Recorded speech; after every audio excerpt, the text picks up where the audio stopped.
is rated G. It is suitable for all audiences.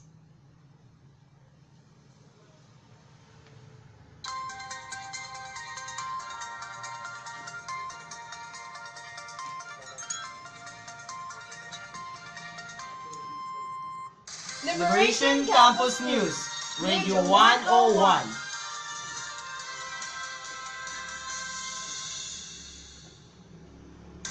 Giving you good service and honest report. Broadly only in the Philippines. Good morning, Kalambahanons. And good morning, Liberanians. This is Queenie Mariong.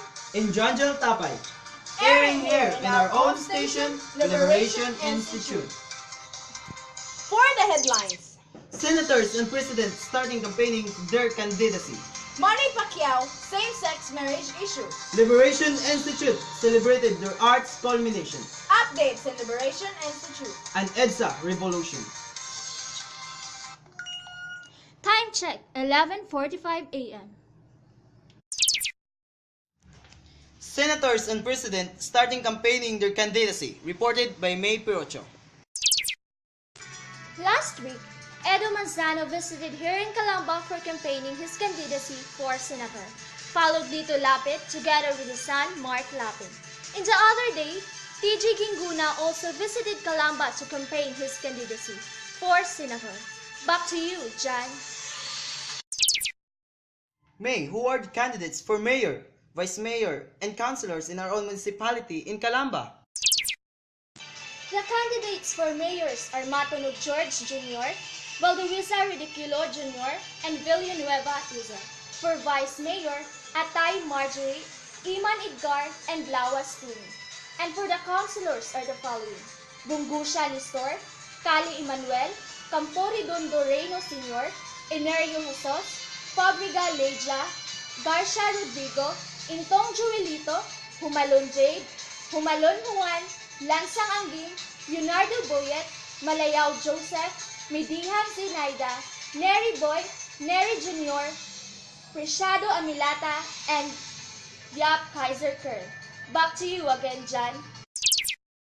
Thank you very much for the details, May. And for Manny Pacquiao, same-sex marriage issue, for the details, I gave it to Gijon Imbang.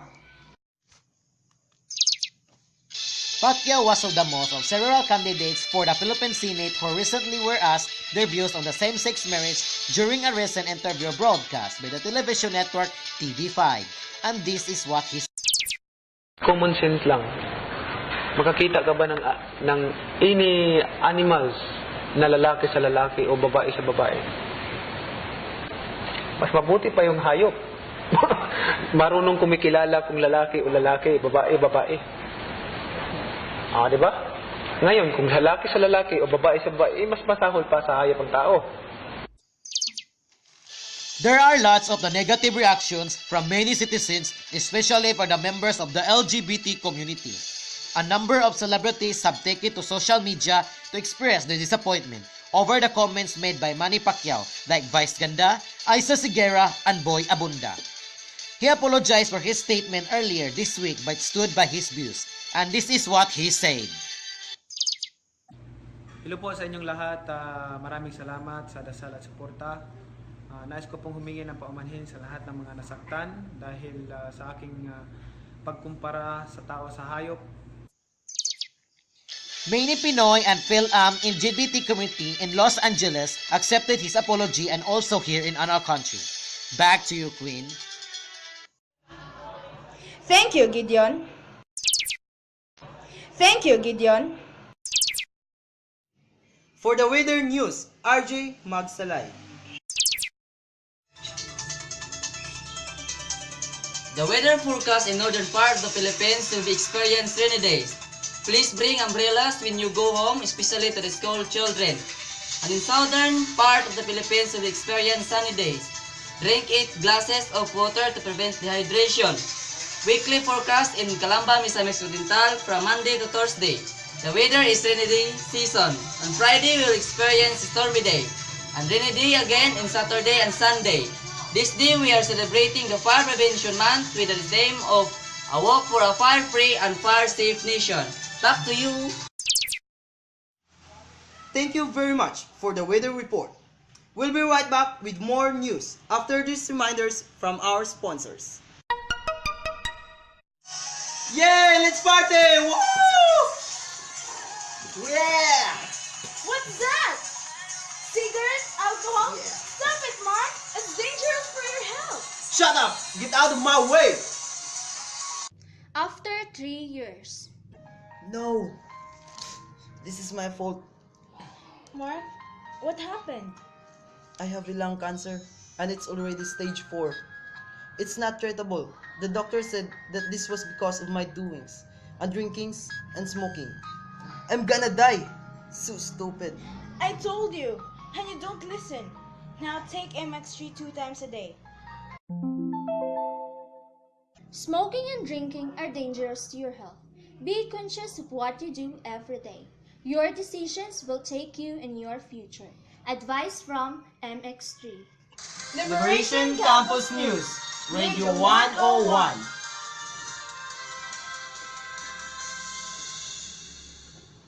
And now we're back. Liberation Institute celebrating their arts culmination. For the details, I give it to May Piracho. 14 sets of candidates. We are requesting you to please prepare yourselves after recess in your glam attire and with your talents. Yesterday, Liberation Institute was celebrating their arts culmination. Many students were participated and presented their talents, with the candidates of King and Queen of Hearts and also the Princess and Prince of Hearts. The grade 7 Solomon won the King and Queen of Hearts, Kate Anches and Stephen Kylie Malon, and the Prince and Princess of Hearts, Archie Luis Polvera and Danilo Lumolho. Their arts culmination was very successful and one of the best culmination of the year. Back to you. And for the updates of Liberation Institute, Gideon Imbang. For the students of the Liberation Institute, this is the dates to remember. March 1 to 4, signing of clearance for the honors. March 7 to 11, signing of clearance for non-honors. March 9 to 10, finals for honors. March 14, deliberation to honors student. March 17 to 18, finals to non-honors. March 18 to 19, recollection for grade 10 students and grade 6 pupils. The school admin and faculty plan to have a recollection program for the grade 10 students together with the grade 6 pupils will be held on the La Esperanza Beach Resort, Blasjot, Baliangao, Misamis Occidental on March 18 to 19, 2016. Many students are very excited about the upcoming recollection. One of a grade 10 student said that it's better to have a recollection to release pain. Back to you, John.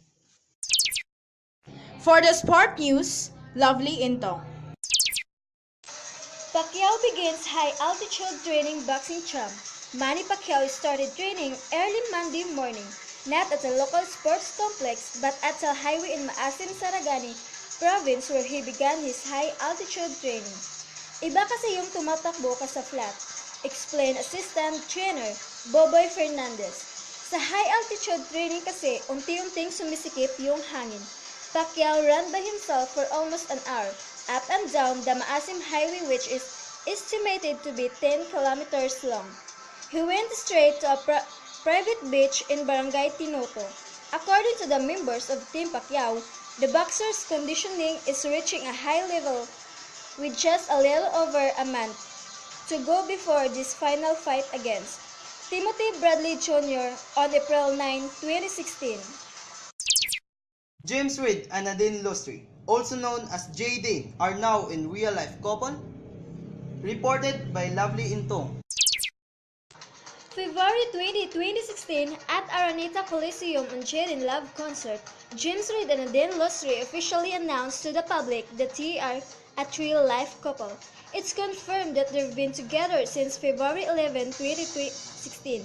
The extra witness that we've been seeing from the two was no longer acting. On the concert, James faced Nadine on stage and said, "I love you." There was no reply from Nadine, but her face told it all. And according to Darla Soler as Jaden walked back, they were ambushed by the media, and they confirmed that they are now on a relationship. Jaden is now a real couple. For Science News, RJ Magsalay. Who discovered patis? You're wrong if you assume that patis or fish sauce has been here in the Philippines since the Spanish era. As a matter of fact, this popular salty partner of many popular Filipino dishes was only discovered after the Japanese occupation in the 1940s. Roberta David, also known in history as Aling Tintay, was responsible for its accidental discovery. According to the Philippine Daily Inquirer, the family of Aling Tintay started a dried fish business after the war. One day, Aling Tintay stored in jars some salted fish that turned into fragments even before they dried. While in jars, the fish fragments turned into a liquid substance that tasted like a patis today. That's the beginning of the thriving patis. Find out the moral lessons of EDSA, reported by May Pirocho.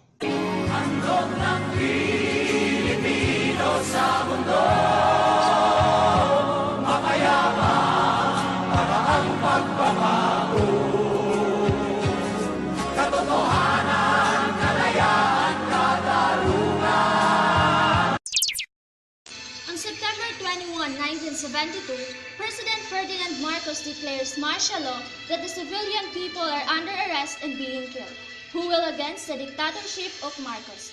Benigno Aquino Jr., who was assassinated on August 21, 1983, where 2 million people lined up to the streets to deliver him to Manila Memorial Park. 2 years later, President Marcos announced to have a snap election on January 1986. Marcos won the election because of cheating and Cory Aquino calling the people to have civil disobedience campaigning.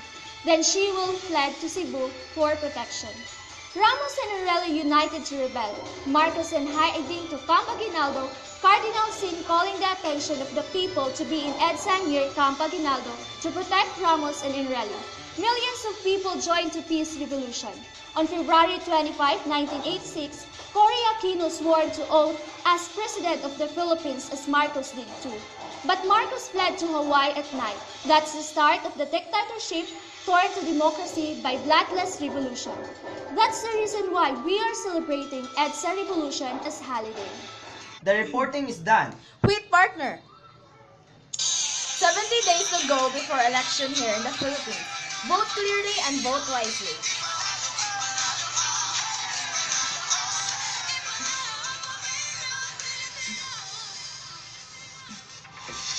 That's all news that we gathered for today. Everywhere in Liberation Institute and Philippines. This is Liberation Campus News, Radio 101, giving you good service and honest support. Bye-bye.